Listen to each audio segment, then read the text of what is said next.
नमस्कार, रूबरू देख रहे हैं आप और मैं हूं आपके साथ शिवानी रतूड़ी। योगी सरकार का दावा है कि अब उत्तर प्रदेश में हालात पूरी तरह बदल चुके हैं और बुलडोजर कार्रवाई ने नई रफ्तार पकड़ ली। 2026 की शुरुआत होते ही संभल समेत कई जिलों में लगातार अतिक्रमण हटाने की कार्रवाइयां देखने को मिली, जिससे प्रदेश की राजनीति गर्मा गई। सरकार साफ कह रही है कि अवैध कब्जे के खिलाफ कार्रवाई में कोई भेदभाव नहीं किया जा रहा, चाहे आम आदमी हो या प्रभावशाली व्यक्ति हो या फिर किसी पद पर बैठा अधिकारी या नेता। और यही वजह है कि आज यूपी में बुलडोजर सिर्फ एक मशीन नहीं बल्कि एक बड़ा राजनीतिक प्रतीक बन चुका है। खासकर संभल में बीते कुछ दिनों से बुलडोजर की गूंज कुछ ज्यादा ही सुनाई दे रही और इसी के साथ सियासत भी तेज हो गई है। इस पूरे माहौल में सांसद जियाउर रहमान बर्क की बौखलाहट खुलकर सामने आई है और उन्होंने सरकार की इस कार्रवाई पर सवाल उठाए हैं। इस मामले में वो अब खुद ही घिरते हुए नजर आ रहे हैं। तो क्या कुछ चल रहा है बुलडोजर की कार्रवाई के तहत और बर्क की प्रतिक्रिया के बाद, आइए जानते हैं विस्तार से। यूपी में फिर चला बुलडोजर, संभल से उठा सियासी तूफान, मस्जिद मदरसे पर गरमाया माहौल। जी हां, बुलडोजर की कार्रवाई ने उत्तर प्रदेश की राजनीति में एक बार फिर उबाल ला दिया है। ये मामला सिर्फ एक मस्जिद या मदरसे को गिराने तक अब सीमित नहीं रहा, बल्कि इसने सत्ता और विपक्ष के बीच लंबे समय से चल रही टकराहट को और भी ज्यादा तेज कर दिया है।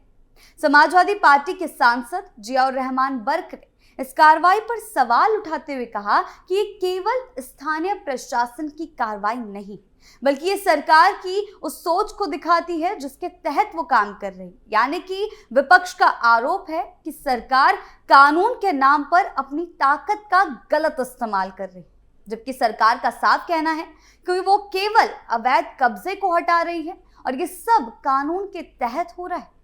इस पूरे विवाद ने संविधान, कानून और न्याय जैसे बड़े मुद्दों को फिर से चर्चा के केंद्र में ला दिया है। संभल सांसद बर्क की बौखलाहट, योगी की जीरो टॉलरेंस नीति। जी हां, सांसद जियाउर रहमान बर्क का कहना है कि मदीना मस्जिद और मदरसे पर हुई कार्रवाई को प्रशासनिक कदम नहीं कहा जा सकता। उनके मुताबिक ये सिर्फ अवैध निर्माण हटाने की कार्रवाई नहीं थी बल्कि सत्ता की सख्ती और जबरदस्ती का एग्जाम्पल है। बर्क का आरोप है कि आज के समय में बुलडोजर कानून लागू करने का साधन नहीं रह गया बल्कि ये राजनीतिक संदेश देने का एक तरीका बन गया है। विपक्ष का मानना है कि जब मामला किसी खास समुदाय या गरीब लोगों से जुड़ा होता है तो प्रशासन ज्यादा तेजी और सख्ती दिखाता है। सांसद बर्क ने कहा कि संभल में हुई ये कार्रवाई सामान्य नहीं, ये सत्ता की बेरुखी और जोर जबरदस्ती का खुला प्रदर्शन है।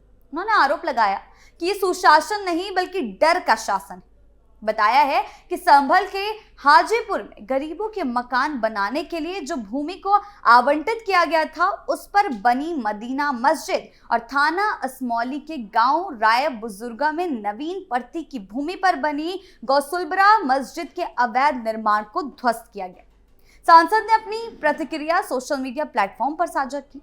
बर्क ने कहा है कि संविधान बुलडोजर से बड़ा है और इन्हीं दोनों जगहों पर जो कार्रवाई हुई उसी के समक्ष सांसद का ये बयान आया। न्याय जोर या ताकत से नहीं बल्कि कानून से होता है। उनका कहना है कि जमीन के नाम पर लोगों को बेघर करना और धार्मिक स्थलों को तोड़ना स्वीकार्य नहीं। लेकिन दूसरी तरफ प्रशासन और सरकार का पक्ष बिल्कुल अलग है। प्रशासन का साफ कहना है कि संभल के गांव में सलेमपुर सलार उर्फ हाजीपुर में जिस जमीन पर मस्जिद और मदरसा बने थे वो सरकारी जमीन थी। ये जमीन साल 2000 में चकबंदी के दौरान गांव के गरीब परिवारों को आवास देने के लिए सुरक्षित की गई थी। इसके बावजूद 2005 के आसपास यहां छुपके से 2 मंजिला मस्जिद और मदरसे का निर्माण कर लिया गया। प्रशासन का कहना है कि पूरी तरह अवैध अतिक्रमण था जो पिछली सरकारों की ढिलाई के कारण बना रहा और बन भी गया। इस मामले में कोर्ट में केस भी चल रहा था। ग्राम सभा बनाम हाजी शमी मुतवल्ली के नाम से दर्ज इस केस की सुनवाई के बाद तहसीलदार न्यायालय ने 2 सितंबर 2025 को आदेश दिया कि जमीन सरकारी है और इसे कब्जा मुक्त कराया जाए और इसके बाद 1 जनवरी को प्रशासनिक टीम को मौके पर भेजकर 439 वर्ग मीटर जमीन खाली कराने का निर्देश दिया गया। प्रशासन ने दूसरे पक्ष को खुद से मस्जिद और मदरसा हटाने का मौका भी दिया ताकि जबरन कार्रवाई ना करनी पड़े और किसी भी तरह का विवाद पैदा ना हो। 2 दिन तक लोग खुद तोड़फोड़ करते रहे, लेकिन जब काम पूरा नहीं हुआ तो रविवार को तहसीलदार और सीईओ की मौजूदगी में बुलडोजर चलाकर निर्माण को ध्वस्त करा दिया गया। अखिलेश की खुली पोल, अतिक्रमण पर तगड़ा एक्शन, सपा का खुला कच्चा चिट्ठा। जी हां, प्रशासन का साफ कहना है कि यही इस कार्रवाई का असली मकसद था, सरकारी जमीन को अवैध कब्जे से मुक्त कराकर गरीबों को उनका हक वापस देना।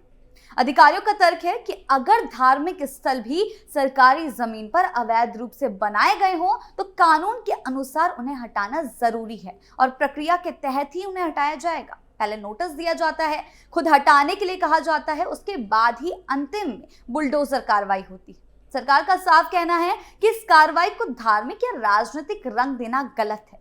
जिस तरीके का बर्क का बयान आया उसके समक्ष ये कहा गया है, प्रशासन ने बुलडोजर से कार्रवाई की तैयारी की तो संबंधित लोगों ने रातों रात खुद ही बुलडोजर और जेसीबी लगाकर मस्जिद को गिरा दिया, मलबा साफ कर दिया ताकि सरकार भी कार्रवाई से बचा जा सके। ऐसे माहौल में समाजवादी पार्टी के सांसद जियाउर रहमान बर्क की बेचैनी और बौखलाहट साफ नजर आ रही है और इसी के चलते सरकार समर्थकों और स्थानीय लोगों का कहना है कि बर्क इन कार्रवाइयों से इसीलिए परेशान है क्योंकि खुद उनका नाम भी अतिक्रमण के एक मामले में सामने आ चुका है और उन्हें भी कुछ समय पहले अपने घर से अतिक्रमण हटाना पड़ा था। संभल के दीपासराय इलाके में बर्क के घर का एक हिस्सा सरकारी जमीन पर बना हुआ था। जब प्रशासन की सख्ती बढ़ी और अतिक्रमण हटाने की कार्रवाई तेज हुई तो सांसद के प्रतिनिधियों ने खुद ही उस हिस्से को हटाने का काम शुरू करा दिया था, तोड़फोड़ शुरू कर दी थी ताकि बुलडोजर चलाने का मौका ही न मिले।